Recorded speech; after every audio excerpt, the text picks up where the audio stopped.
you have to think, you had mentioned our science, assuming that these individuals or these aliens or these beings are more superior scientifically at a different level than we are, what's to say that our science is going to be different than like our normal way of living? Here we are on a planet Earth, and we're in a solar system with 8 other planets, and we have a sun nearby. What's to say that similar or that needs to be the same for, you know, the people who are coming to see us?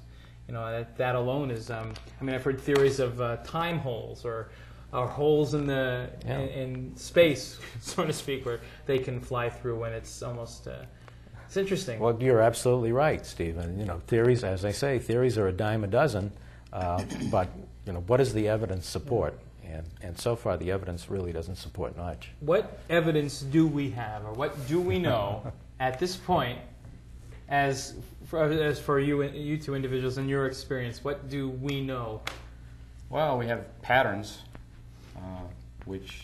but as Joe said, it could be picked up through contamination from the media. Mm-hmm. But initially, we had patterns before. Yeah, there's nothing in the way of hard physical evidence. I just want to go back real quick to what you had said about video cameras. I saw a TV show, I'm ashamed to admit it, one of those tabloid shows. But Arizona, a group in Arizona had, I'm not sure, Sonoma, I think? No, not Sonoma. But there was a series of lights that people have been catching on videotape above the Arizona desert. Above Phoenix. I think, yeah, above Phoenix, and they seem to be in different. I don't know if you've seen this footage. Yes, oh yes, it's very famous footage. Yeah. Has there been any news on that particular?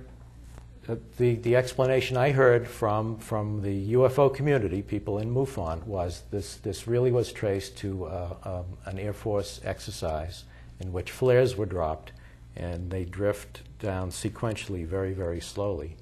And that's now, as far as I know, the accepted explanation, except for certain people on the ground who claim they saw other things. One of the cases I worked on, they used a psychological stress evaluation to find out if they were telling the truth. Mm-hmm. And according to the report, that they were telling the truth. I don't know if those are still credible. I don't think they are. I know the lie detectors aren't, but I thought the psychological stress. Why would a lie detector not be credible? Because I know in the Travis case, the one that was displayed by the movie Fire in the Sky, they use that a lot. To me, if it's going to give I don't know, they say it's not admissible in a court of law, but this isn't necessarily the court of law we're talking about. A lot of it is, you know, some people can pass with flying colors, and the others just kind of either are inconclusive or are lying. But I mean, if we have that distinction, either lies or inconclusive, why would that be kind of up in the air for, as far as proof, not beyond a reasonable, you know, but as far as to enhance a person's sighting? I mean, is there a reason why the community has kind of... From what I can gather, it's the difficulty in interpretation, and that in 30% of the cases, the interpretation is flawed and the indication is incorrect. But that's about all I know. I think that's why they won't allow them in a court of law. Is that correct? I don't think the basis of that I'm not sure, but just because I know sometimes. And the same with hypnosis. They claim that hypnosis as well. Isn't hypnosis now becoming, though, a fairly respectable, even in the medical profession, or psychologists use it quite a bit for regression therapy? We utilize it as a tool, along with some of the other ones, but it's only one of the tools. Mm-hmm. It's not the total. Right. Concentration on that one particular. Right, and as a tool, it's a very fallible kind of tool. It has a lot of faults in that you can lead the witness either consciously or unconsciously to get the information that you want. You don't know where the information is coming from, whether it's cryptamnesia, something that happened to an individual long ago that he or she has forgotten, that is now coming out in a different context, and you get that all the time in past life regression. Right. And child abuse situations, and it's also possible, I don't know if most people realize this, it's also possible to lie under hypnosis. Is it really? Oh, absolutely, because hypnosis is not a special state of mind. It's I did not know. Yeah. I did not know. Let's go to another call. Hi, you're on The Experience. Yeah, I just got the Popular Mechanics, and in there they show a picture of a UFO that they have from 1978, and they show a prototype for a new secret stealth jet that is just about.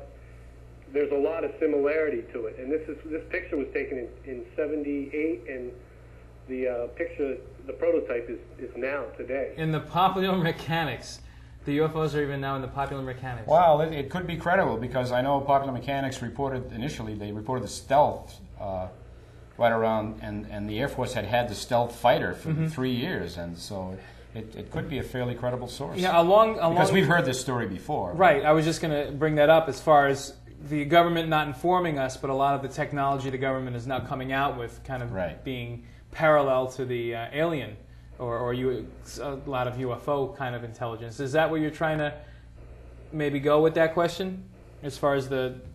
Well, I just thought there was a lot of coincidence with the picture and what they're showing for the jet or for the stealth jet that they're showing here, and I just wonder how much of this is because of what they took the picture of, as opposed to. Matter of fact, I think it says Iran. This picture was taken in Iran. Of the UFO? Yeah. Yeah, it says Shiraz, Iran. I haven't seen the photograph that he now. Which episode? Just so I can get them. Is that the recent Popular Mechanics? Yeah, this is July. Okay, well, I'll have to look for that and see. We'll have to see what we can see. And like I said, they show a lot of them too. They show the one in 1958 in Brazil. Like I said, a lot of these. I mean, where they are, especially where this one in Brazil is, it would have been really hard to do this out there. I mean, you could probably put this stuff in, but I'm sure these pictures have been going over and over. And right. Like I said, where was the source of the photo? Because if it's Iran, yeah, the source was it an Iranian photographer? Is the name of the photographer on the photo? This was taken from the top of a. This is one of the top of is a surveillance photo, I guess, from the top of a building.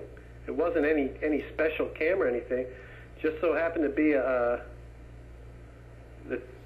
surveillance photo from a camera on top of the building. And it caught on to the UFO.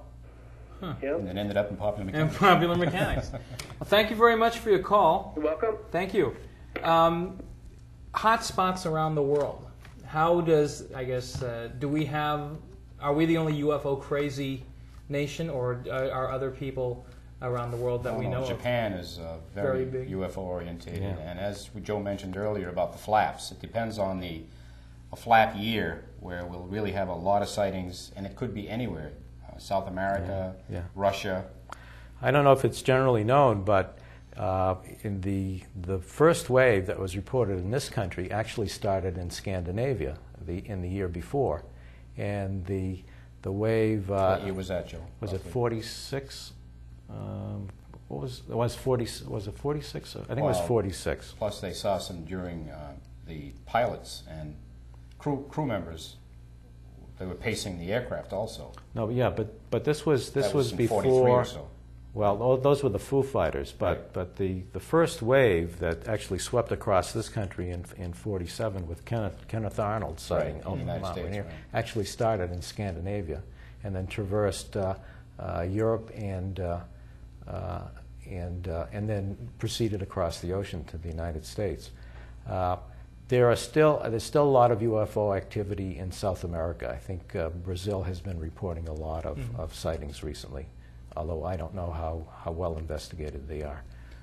Who was it? The New Explorers on TV had an hour on Brazilian sightings. I think it was just last week, in which they went down to investigate UFOs that were being seen on a regular basis. And they traced those reports to the landing of an airliner at a particular time not too far from the origin of the sighting.